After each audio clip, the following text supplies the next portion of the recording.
Hello friends, Stad Pro Plus RCDC के इस session में हम देखने वाले कि इसमें हम इंपोर्ट एक्सपोर्ट कैसे करते हैं, मॉडल को जनरेशन रिपोर्ट कैसे जनरेट करते हैं, वो सब हम इस सेशन में देखने वाले हैं। जैसे कि अब सबसे पहले हम देखेंगे कि कैड की फाइल हम कैसे इंपोर्ट करते हैं, उसलिए हमें कैड में जाना पड़ेगा। अभी ये वाली फाइल जो है ये हमें सेव करनी पड़ेगी DXF फाइल में। ओके, अगर यहाँ से नहीं तो फिर सेव एज में जाके ड्राइंग को सेलेक्ट करके भी हम यहाँ पे DXF में सेलेक्ट कर सकते हैं जो भी हमें चाहिए। मुझे DXF फॉर्मेट चाहिए तो AutoCAD 2018 DXF, जैसे कि मैंने अभी ये सेव किया डेस्कटॉप पे। उसके बाद मैं इसे कट कर देती हूँ। उसके बाद मैं स्टैड प्रो में जाती हूँ। अगेन यहाँ पे मैं इंपोर्ट में जाके इंपोर्ट में DXF को सेलेक्ट करती हूँ।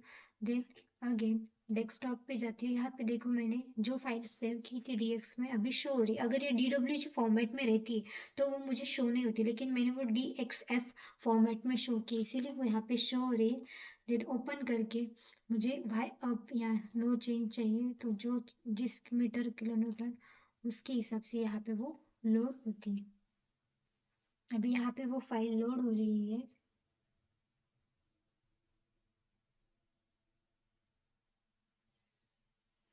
ये देखो वाई अप के हिसाब से वो लोड हो गई। अगर हमने डायरेक्शन चेंज की होती तो वो टॉप व्यू में हमें शो होती, लेकिन वो फ्रंट व्यू के हिसाब से जो हमें डायरेक्शन दिए गए थे वाई अप जेड अप, तो उसके हिसाब से अगर हमने की तो हम चेंजेस कर सकते हैं। अभी ये सब बीम कॉलम यहाँ पे जनरेट हो गए जो कि आपको यहाँ पे शो हो रहे। इतने सारे नोड्स और इतने सारे बीम क्या हो गए यहाँ पे जनरेट हो गए। जो भी कैड की फाइल हम इंपोर्ट करते हैं वो सिर्फ कैड की फाइल ही नहीं आती, उसके साथ नोड और बीम साथ में लेके आती है।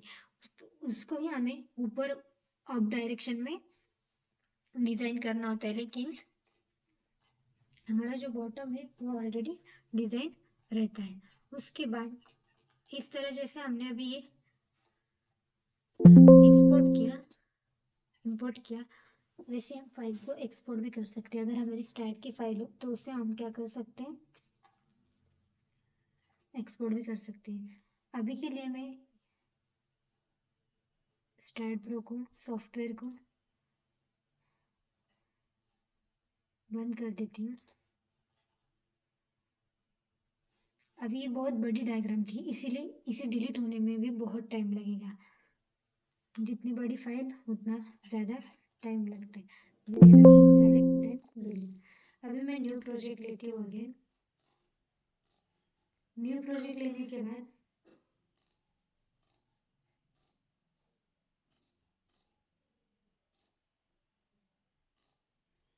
अभी न्यू प्रोजेक्ट लेने के बाद मैंने प्रीवियस में प्रोजेक्ट डिजाइन किया था स्टैड का। अभी ये वाला प्रोजेक्ट है। ओके, अभी यहाँ पे मैं टॉप व्यू जाती हूँ। टॉप व्यू में मुझे ये वाली शो हो रही। अगेन मैं अभी यहाँ पे जाती हूँ एक्सपोर्ट इंपोर्ट, और यहाँ पे मुझे एक्सपोर्ट करना है DXF फाइल में। फिर मैं डेस्कटॉप में जाके क्या करती हूँ, इसे सेव कर देती हूँ। वाई अप जेड अप क्या चाहिए मुझे मेरे हिसाब से सेलेक्ट करके अभी मैंने इस फाइल को सेव कर दिया। अभी फाइल मैंने DXF फाइल में सेव कर ली, ये वाला व्यू, या फिर मैं ये वाला व्यू भी सेव कर सकती हूँ, या फिर ये फ्रंट व्यू भी। मुझे ये वाला व्यू कैड फॉर्मेट में करना है तो मैं इसे ऐसे DXF फॉर्मेट में क्या कर सकती हूँ, एक्सपोर्ट कर सकती हूँ। Then save, then no change, यहाँ पे नो चेंज कर। अभी जो मैंने ये फाइल दे सेव की है, अगर मुझे वो देखनी है तो उसके लिए मुझे डेस्कटॉप पे जाना पड़ेगा। इसको डबल क्लिक करने के बाद वो फाइल यहाँ पे ओपन हो जाती है। ये देखो अभी ये नाम है उसके, इसीलिए वो ऐसे शो हो रहे। जब भी हम ये फाइल जब भी हम ये फाइल शो करते हैं तो यहाँ पे वैसे वो शो होती है। उसके बाद हमारा जो नेक्स्ट फाइल है वो सेकेंड वाली जो ड्राइंग है वो फ्रंट व्यू से शो हो रही है यहाँ पे। वो भी सिमिलर वैसे ही शो हो रही है, लेकिन कैड की जो फॉर्मेट हम इंपोर्ट करते हैं वो अच्छे से शो होते हैं, लेकिन जो स्टैड की फॉर्मेट हम इसमें ऐड करते हैं उसमें ऐसे ही शो होता है। उसके बाद अभी ये जो प्रोजेक्ट है हमने वो इंपोर्ट भी कर दी, इसमें कैड का फाइल भी इंपोर्ट कर दिया और ये प्रोजेक्ट हमने एक्सपोर्ट भी करके यहाँ पे देख दिया। अभी इसी का अगर हमें रिपोर्ट निकालना है तो हमें पोस्ट प्रोसेसिंग में जाना पड़ता है, उसके लिए हमें कंपलसरी एनालिसिस की ज़रूरत होती है। एनालिसिस करने के बाद ही हम पोस्ट प्रोसेसिंग में जा सकते हैं। अभी इसमें हमें चाहिए डेड लोड और लाइव लोड। डेड लोड और लाइव लोड को हम क्या करेंगे, अप्लाई, उसके बाद ओके। अभी वो अप्लाई करने के बाद हमें यहाँ पे जैसे कि एफ एक्स के मूवमेंट, एफ जेड के या फिर एफ वाई के हर इसके पर्टिकुलरली शो होते हैं यहाँ पे मूवमेंट। उसके बाद अभी जो शो हो रहा है यहाँ पे मूवमेंट, वो एक्स डायरेक्शन, वाई डायरेक्शन और जेड डायरेक्शन में आपको शो हो रहा है। अगर आपको इसका यहाँ पे रिएक्शन दिए गए, यहाँ पे बीम रिजल्ट, यहाँ पे प्लेट रिजल्ट भी आप यहाँ पे देख सकते हो, लेकिन यहाँ पे मैक्सिमम आप सिलेक्ट सेलेक्ट करके आप यहाँ पे देखो, इसे प्लेट की रिजल्ट यहाँ पे शो कर सकते हो। अगर नन करके अप्लाई कर दिया तो वो शो नहीं होगा। उसके बाद रिपोर्ट, अभी रिपोर्ट हमें जनरेट करनी, तो रिपोर्ट के लिए node, job info, beam, then material, support, release, जो भी हमें चाहिए वो सब हम यहाँ से ले सकते हैं। आउटपुट में जो चाहिए, node displacement, beam displacement detail, जो जो चाहिए वो सब आप आपके हिसाब से ले सकते हैं।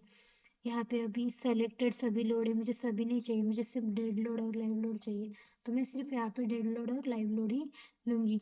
Then save option, steel design में क्या क्या चाहिए, ऑल रिजल्ट चाहिए या ऑल चेक रिजल्ट चाहिए, जो जो मुझे मेरे हिसाब से चाहिए वो सब मैं ले लूँगी। उसके बाद ओके, देन मैं यहाँ पे प्रिंट कर दूँगी। प्रिंट करने के बाद क्लिक ऑन ओके। डेस्कटॉप पे मैं इसको स्ट्रैड प्रोजेक्ट बोल के, अभी जो जो मुझे चाहिए था वो मैंने वहाँ पे स्पेसिफाई किया और उतने पेजेस की अभी मेरी 89 पेजेस की यहाँ पे रिपोर्ट जनरेट हुई। अगर आपका कोई प्रोजेक्ट हो या आपके कोई क्लाइंट हो, उसको आप ये आपका रिपोर्ट दे सकते हो। अगर आपको जब भी आपका कोई प्रोजेक्ट होता है आपको रिपोर्ट कंपलसरी देना पड़ता है, क्योंकि उसमें डिटेल में बीम डिज़ाइन, कॉलम डिज़ाइन रहती। जैसे कि अभी मैंने ये किया हुआ स्टार्ट प्रो, अभी यहाँ पे देखो जॉब इन्फॉर्मेशन में यहाँ पे अगर मैंने स्टार्टिंग में बताया कि आपको यहाँ पे इंजीनियरिंग का नाम, आपका नाम, जो चेक करता है उनका नाम डालेंगे तो वो शो होगा। अभी जो ये रिपोर्ट जनरेट हो रहा है, ये जो रिपोर्ट जनरेट हो रहा है, तो ये जो रिपोर्ट है ये हम सिर्फ एनालिसिस स्ट्रक्चर का ही कर सकते हैं। ऐसे ही हम नहीं ले सकते, जब तक हम स्ट्रक्चर को एनालिसिस नहीं करते और पोस्ट प्रोसेसिंग में नहीं देखते तब तक हम रिपोर्ट जनरेट नहीं कर सकते। हमें एनालिसिस किया हुआ ही मॉडल रिपोर्ट जनरेट के लिए चाहिए होता है। तो इस तरह से हम एक्सपोर्ट इंपोर्ट कर सकते हैं, कैड का प्लान इंपोर्ट, स्टैड का प्लान एक्सपोर्ट, एंड ऑल्सो हमारा एनालिस हुआ स्ट्रक्चर को हम डिज़ाइन करने के बाद भी पोस्ट प्रोसेसिंग के हेल्प से हम रिपोर्ट जनरेट कर सकते हैं।